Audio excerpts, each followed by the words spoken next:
to the Plugged In podcast, a new project from the Institute for Energy Research. To find out more about our work, visit our website at instituteforenergyresearch.org. Welcome to the Plugged In podcast. I'm your host, Alex Stevens. I'm joined today by my colleague, Hunter Pearl, who's recently written 2 articles on climate litigation and how these debates have been playing out in state and federal courts. Hunter, thank you for taking the time to join me today. Nice to be with you. So in the first article that you put out, you explain this new strategy called atmospheric trust litigation. Can you explain what's behind that strategy? And I think our listeners would be interested in what it entails outside of the courtroom as well. Yeah, so this strategy, it's kind of been in the brainchild of Oregon law professor Mary Wood for at least a decade. There was a impactful environment conference about 7 years ago in La Jolla, California, where a sort of strategy was formed, where the main part of it has always been have a federal lawsuit, a lawsuit against the federal government with children as plaintiffs, alleging that there is a constitutional right to proper care, essentially, for the public trust and commons, that the government has been violating these rights, and that therefore the children are suffering harm from that. And so that's always been the main focus, and then the strategy involves a lot of other pieces as well. And it's fascinating just looking at how this was discussed partly hypothetically in 2012, and now you see it all happening now. There's lawsuits against state governments. There's lawsuits in other countries that they're supporting, and we've seen that in the Netherlands and other places. There is attorneys general investigating ExxonMobil and other oil companies, trying to blame them for having knowledge of climate change but spreading misinformation. Public nuisance lawsuits against oil companies. These were started by private actors, and now they've gotten cities, counties, and even the state of Rhode Island to join in on this. And then there's a media aspect to it as well. So, can you give a brief overview of some of these cases and then explain why courts generally are deciding not to pick them up? Definitely. So in all 50 states, there's some case or action that was started. One law firm in particular, Our Children's Trust, has been behind these. A lot of these have been thrown out, but they did actually find a victory in Massachusetts. Now, the state lawsuits often revolve around some state legislation. That's what they were able to win with in Massachusetts. There was a statute that did require the state to fulfill certain climate goals, and the state had, of course, not fulfilled those. So that's an easier win. But, of course, they also may be taking into account the public trust and commons argument, which is in the lawsuit against the federal government, and that just goes way beyond anything that we see in the courts elsewhere. I mean, it's really, they've invented a new constitutional right, and then they're saying it's being violated. And so most judges see through this. They realize that this is a political argument, that that these plaintiffs have not really suffered harm, and they don't really have their rights violated. They simply want to affect the political system through the courts.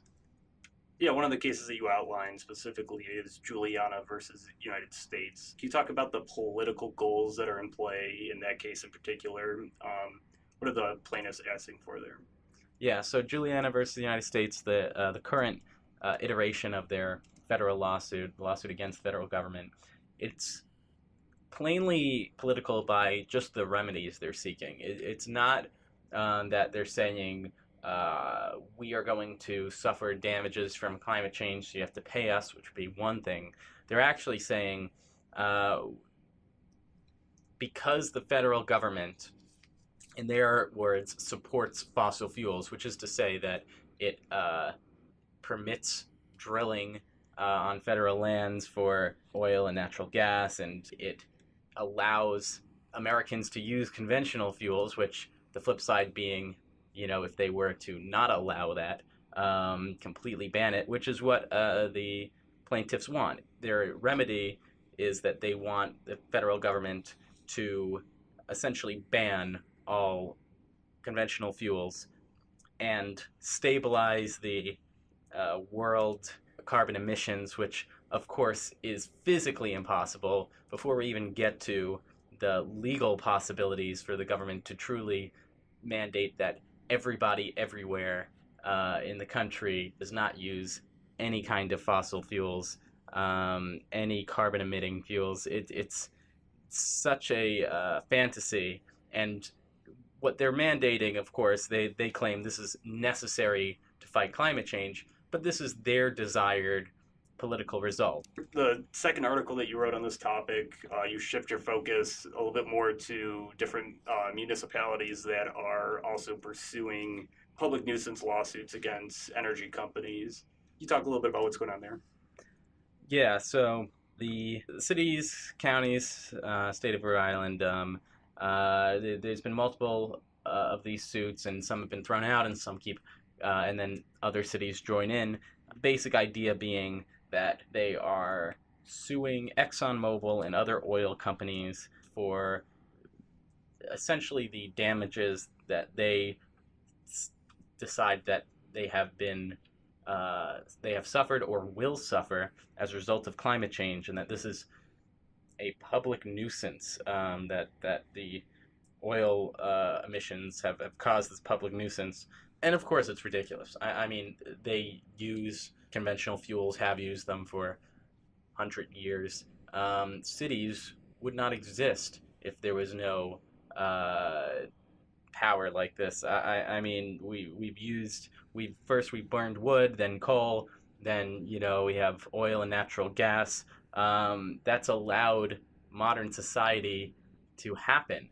And so the idea that now the cities are coming with allegations of public nuisance, I mean, it's using this very old common law idea of public nuisance, where you'd be able to prevent an actor that was clearly causing some disruption in the community to stop doing that, and you're going to apply that to a company that sells people the natural gas that heats their homes and powers hospitals and schools. Right, the circumstances are a little bit different here, where everybody's using the products that are allegedly creating the nuisance, and obviously there's significant benefits that go into the use of those things. So you also discussed the Tobacco Master Settlement Agreement. Can you explain what that was, and then why is that relevant to what's going on with these cities?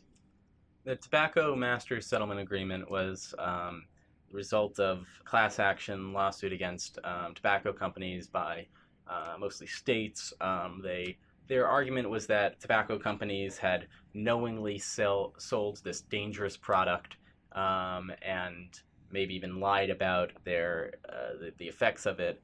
And so they were able to secure billions of dollars in perpetuity, that the tobacco companies would have to pay all these states billions of dollars every year for the use of the states to advertise tobacco prevention, essentially. And so they've been using this model for the climate lawsuits, and it shows why they care so much about suing the oil companies. It's because they are seeing dollar signs.